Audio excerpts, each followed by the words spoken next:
All right, so you're thinking about renting out your property, and Zillow is the #1 place where people go to find properties for rent. In this video, I'm gonna show you exactly how do I list a rental property on Zillow.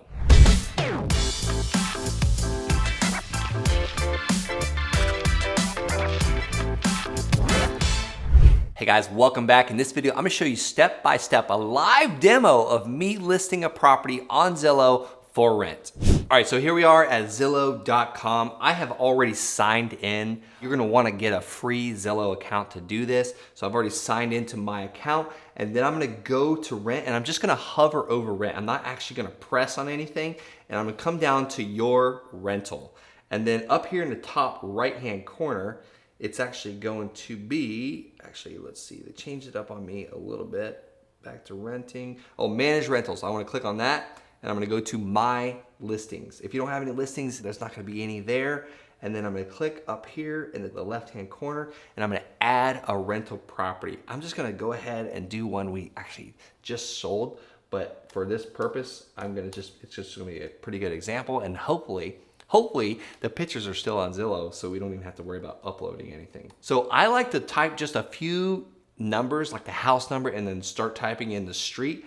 That way Zillow finds it for me. So there's one thing that's very important for Zillow. Once I get this completely up and loaded in, you're gonna want to expect a phone call from Zillow, whether you're listing a house for rent or a house for sale or land for sale. You need to be prepared for that phone call, and it needs to be a cell phone number or a landline.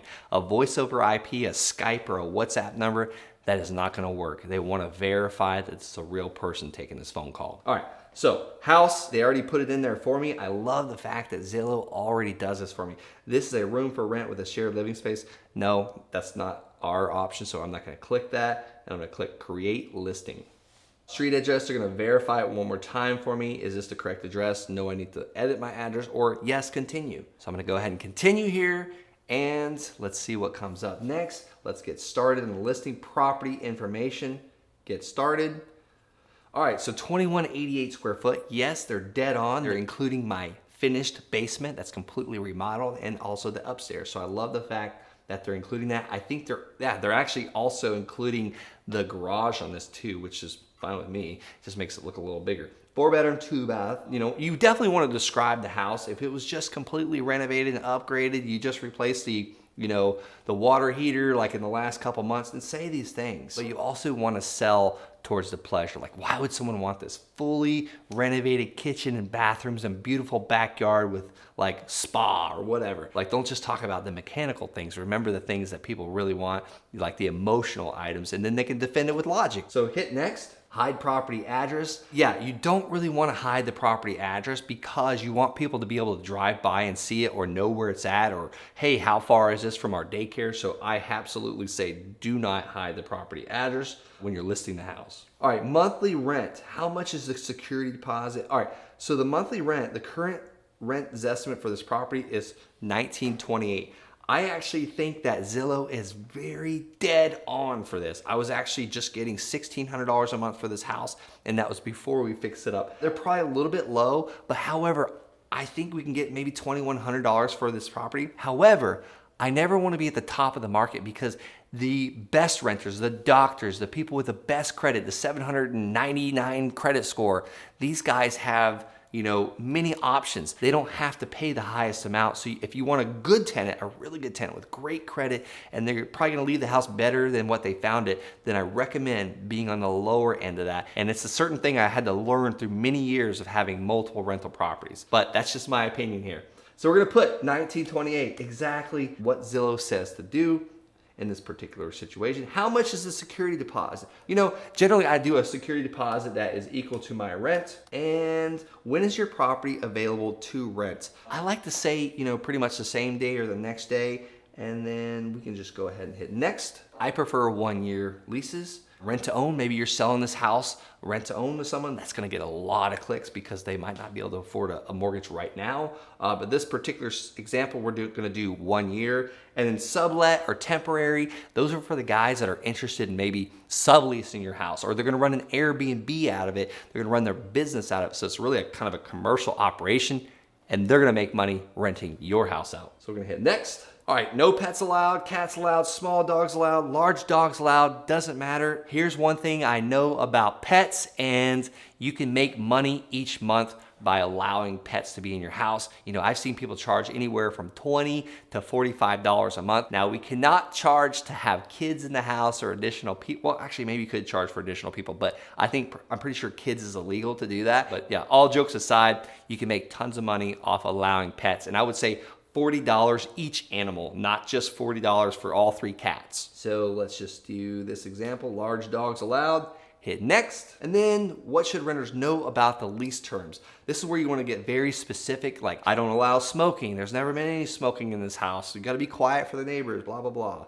You put that in there and then next. And then this is where you want to drop your photos. I'm not going to put any photos right now, but you want to have a lot of photos. You want to start with what they see when they walk into the house. Then you want to go next with kitchens and then bathrooms and then bedrooms and then garage. But you want them to see like the best foot forward. Like you want to showcase the best product possible. You know, I prefer, you know, the front of the house, like the backyard, whatever is the nicest. Maybe you spent a ton of money updating the kitchen. Maybe start with that, but you want it to make like logical sense. Like you don't want to have a bathroom picture next to a bedroom. Like you don't want to break it up. So you want to have like kitchen and then bathrooms and then the bedrooms. Like you want to be very specific. Like you don't want to have a bunch of random, like here's the kitchen, here's an outside photo, here's a bathroom. No, that is the worst pictures. You want people to understand being able to look at your pictures from across the country. And one thing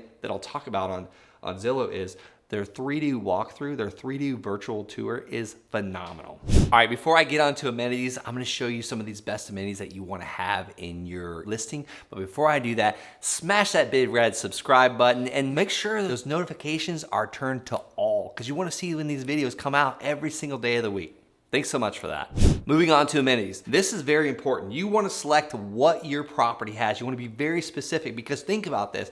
Zillow wants to put the best foot forward in front of their searchers. So if you have an AC and you don't check it here, your property might not come up if someone's only looking for a property with an AC, or maybe a balcony or a deck or furnished or hardwood floors. I don't care if only one of your rooms has hardwood floors, and if you got it, select it. Well, the whole house is not hardwood. Who cares? The more amenities, the better, the more your listing is gonna pop out to others. So hopefully that makes sense. Additional amenities like dog run or water view, type every single one of these in and add it. I don't care if you've got a trampoline, add it. All right, very important. Where is the laundry located? Guys, if you don't think laundry is important, ask the woman that does the laundry and see how important it is. You want to make this so convenient for someone. If there is no laundry in your unit, get it in there. Go to Home Depot, get the smallest stackable washer and dryer and build a closet. Take closet, and this is probably where the woman will argue with me, but you could take some closet space and maybe take her closet space and put it in the closet, because it's very convenient then. All right, all jokes aside, you definitely want to have a washer and dryer in your unit. You can increase the value of your unit, the monthly price, and let's just say it brings you an additional $100 a month. That's $1,200 a year. $1,200 a year. Over a 10 years period, that's $12,000. All right, next is who's listing this property for rent: the property owner, the management company, the broker, the tenant, and then your information. And then the phone number, pretty important. And then, do you want to allow renters to contact you by phone? Absolutely. You need to have somebody taking these calls, because people want to do business with people they like and trust, and people also want to do business with people, not like computers and systems. So yes, recommended. Absolutely put your phone number on there, put your email address on there, hit next. All right, what days are you available to show the property? I would try and select all these, every single one, as many as possible, or whoever's gonna be showing the property. But here's one thing. I don't allow people just to come and check out my property. I want them to do some type of background check or tenant application. I use a company called Transunion. I'll Google them actually, but it's called, I believe, Transunion Renter Background Check. Very good resource to have. So they are called Smart Move. Smart Move is who they are. Transunion Smart Move. I highly recommend these guys. I've been using them for years. All right, receive Zillow applications for your listing. You'll automatically get credit reports, background checks. Okay, this is amazing. This is something new that Zillow added, so you actually don't even need the tenant screening that I just recommended. If you're using Zillow, receive Zillow applicants for free. Now, you're probably, okay, yes, so say yes, most common. Next, I can't believe they're doing that for free. That's amazing. All right, so here's the information. You would probably want to upload photos. It doesn't look like it merged my photos over. So you want to go through and make sure everything is absolutely accurate, like you're giving the best photos possible about your property, showing that I'm incomplete, and it will not allow me to publish it because I'm missing some things. I hope that gives you a very good understanding of how to list your property on Zillow. If you're interested in more on Zillow, or maybe you want to see what your investment property is worth or your rental property is worth, check out the other video I just did, and it's called How Much Is My House Worth Today on Zillow.